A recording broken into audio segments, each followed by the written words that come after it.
Hi, this is Beth Mackinney for FacePaintcom. Today we're going to take a look at the Grimas brand of face paint so that you can get to know it a little bit better.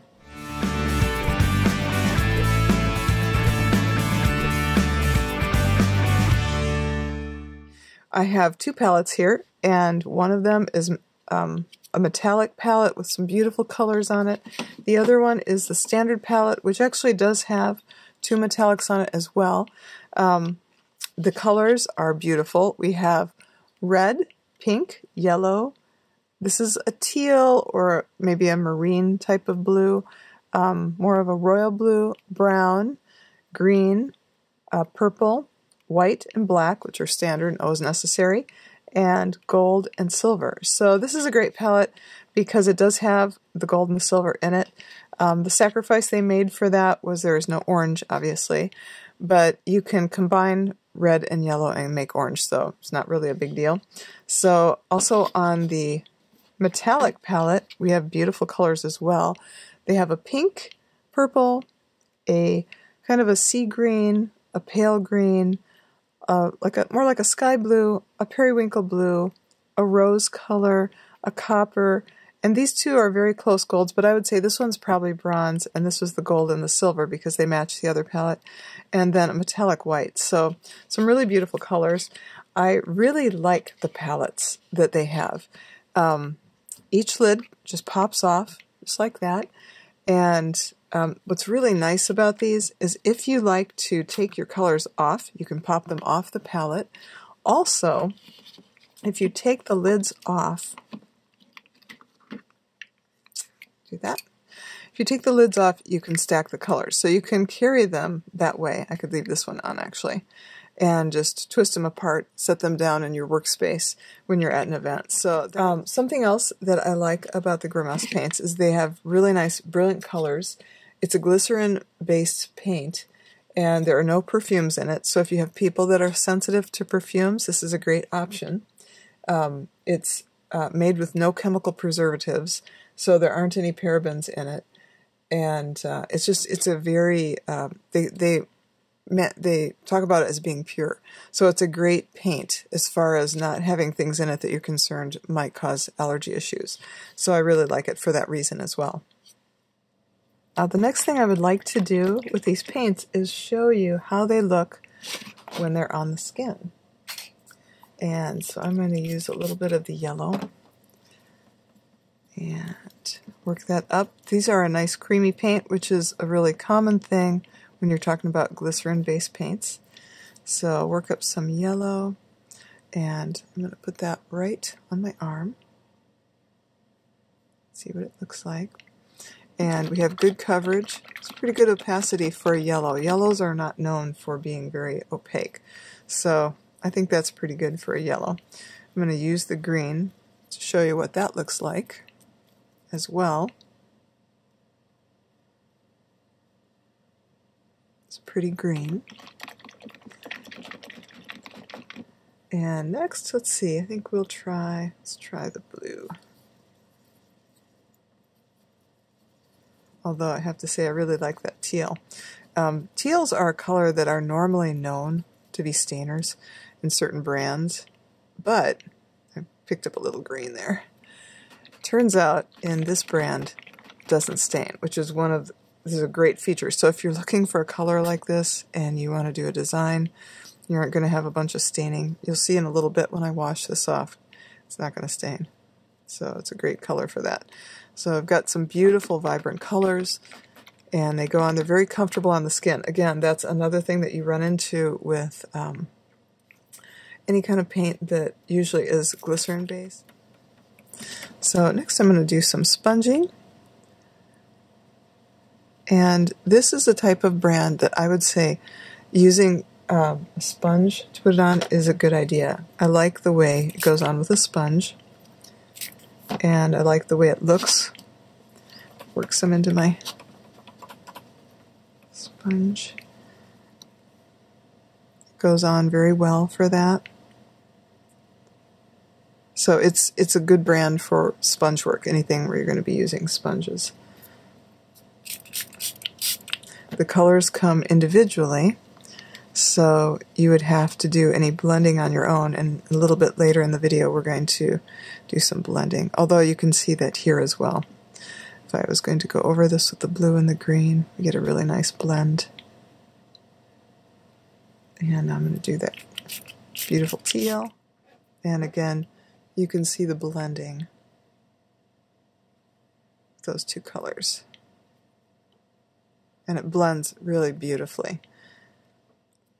Now this side of my arm is drying because we want to see how it stands up as far as smudging is concerned. So while that's happening, we're going to do a little bit of line work on the other side of my arm so you can get a feel for how it holds up for line work. Now there are certain paints that I normally use for line work, usually something like Wolf, Diamond Effects, sometimes I'll use Global. I know a lot of painters like Chameleon, so there are a lot of great lining paints. Tag works pretty well, but we're going to see how this one works for this. And it's doing very nicely. It doesn't have quite the flow off the brush that a wax-based paint would have, but I would say it's definitely adequate when it comes to line work. It's fine. I didn't get a very crisp line there. Again, that's usually common to glycerin-based paints. They work great as sponging bases. I'm going to try the red so you can see what that color looks like also.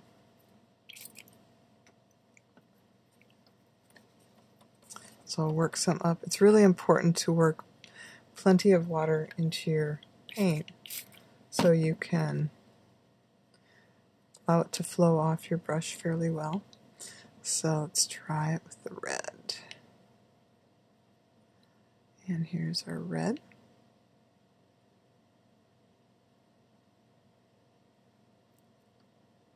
You want plenty of pigment in there.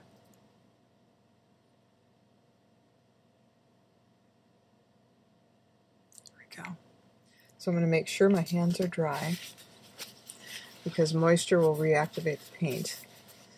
And we're going to see how it holds up to avoid smudging. So I'm going to run my finger across it. The yellow wasn't quite dry, but if I push down, there's going to be a little smudging, but I have to push really hard in order to make it smudge. And any paint, if you push hard enough, any paint will smudge a little bit. But really the colors are staying pretty well. We're not seeing the green slide into the blue and the blue slide into the teal very much. It's really holding up pretty well. But the only place you can see any of that smudging is really right here, a little bit on my hand. So now one question people always have about any particular brand is they want to know how opaque is the white when it's over the top of another color, and how crisp is the line. So people usually have a specific brand that they like for line work. This brand was adequate, I think, but it's probably not the brand I would pick for doing line work. I'm more likely to choose something like Diamond Effects or Wolf or Chameleon for line work, depending on what color I'm using. For whites, those are usually the brands that I go to. Possibly Fab would be another one. But it does fine as far as lining. So what we've done is we've allowed our background color to dry, because if you don't do that, your color is going to bleed a lot worse. So we've allowed the background color to dry, and now we're going to do some white line work right over the top to see how it stands up. And actually it looks pretty good. There might be a little bit of bleed as it dries because that top surface will have reactivated it a little bit. And you can see we also get a nice line.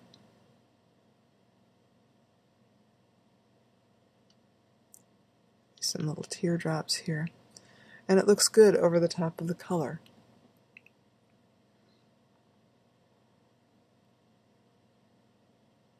Some swirls. The next color we're going to try, even though black won't necessarily bleed, there won't be a bleed problem with that because it's very dark, but people want to know, how is the black for lining?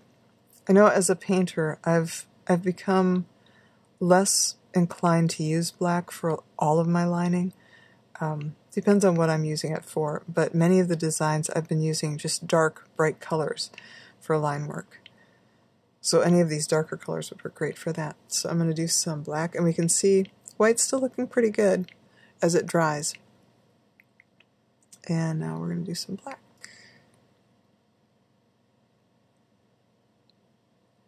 Usually when somebody is using a black, they want it to look really strong over the top. They want it to be really dark and to flow well from the brush. I'm having to reload my brush more frequently than I would probably for Diamond Effects or Wolf. Okay, so I've washed the paints that I had on my arm off, and I'm happy to report that the beautiful vibrant colors of Grimas did not stain, which is one thing I really, really like about it, because it's very frustrating to have beautiful colors and be afraid to use them on a child's face, because you know the mom's going to have to wash that off eventually, and she's not going to be real happy if she can't get it off. So it's really nice when I run into paints that have beautiful colors and I just don't have to worry about it. So now I'm moving on to the beautiful metallics. I love metallics.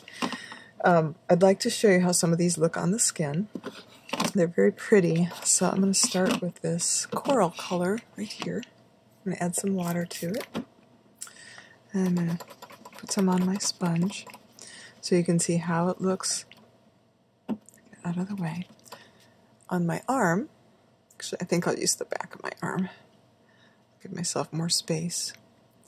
So that's a beautiful, beautiful coral color. It's kind of a pink, but it's got a little more yellow in it than that. I love the color. It's nice to have something that's not totally pink or totally peach. It's a little in between. Next to it,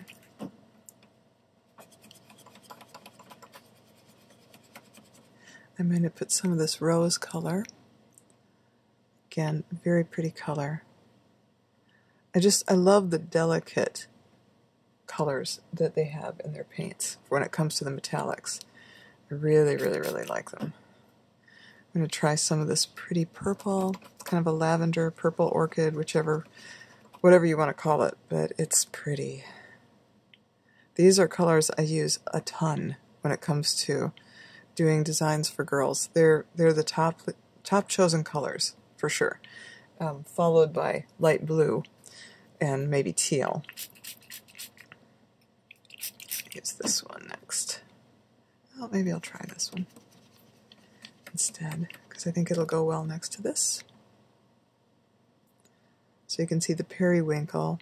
I'm going to put that here. It's got a little more of a silver sheen to it, very pretty.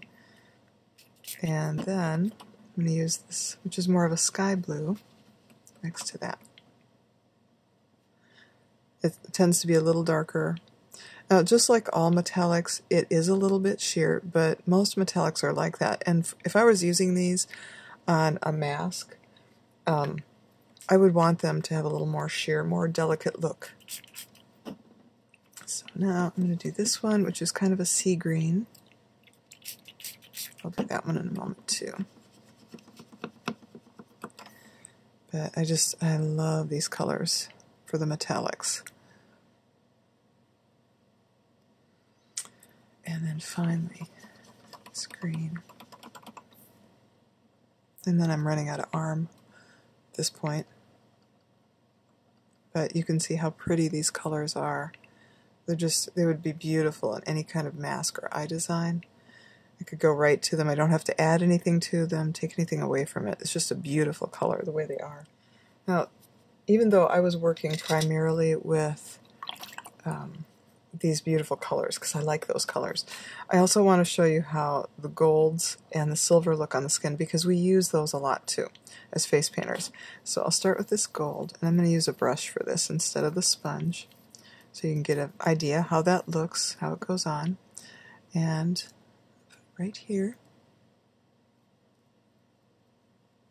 there are so many different options when it comes to gold for face painting. Some have a more yellow hue to them, some are a little less so they look more like a true real gold.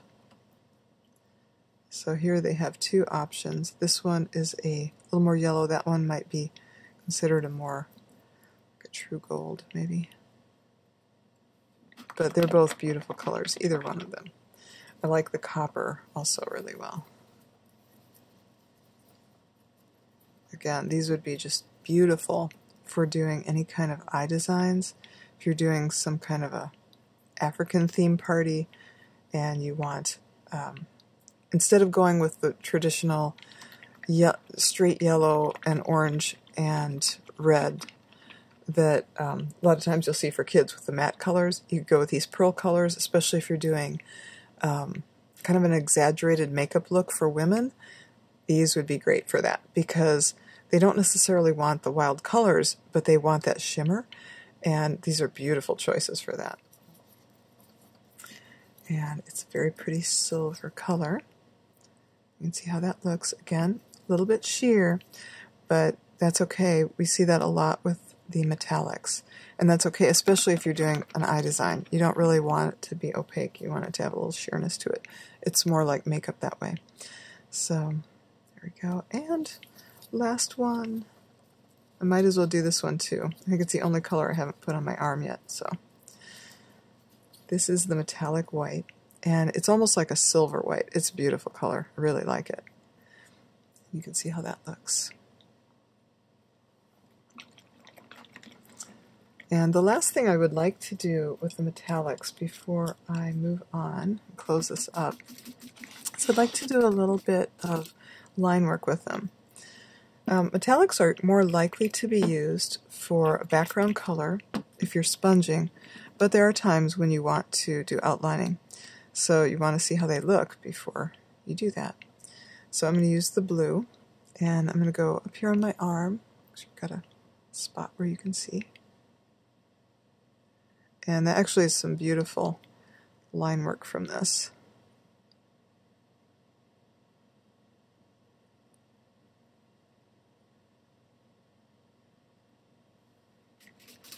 Try one of the other colors. It's possibly more likely that I would use a gold or a silver for outlining. It depends on the event and the design. So let's do this with the yellow, or this with this gold.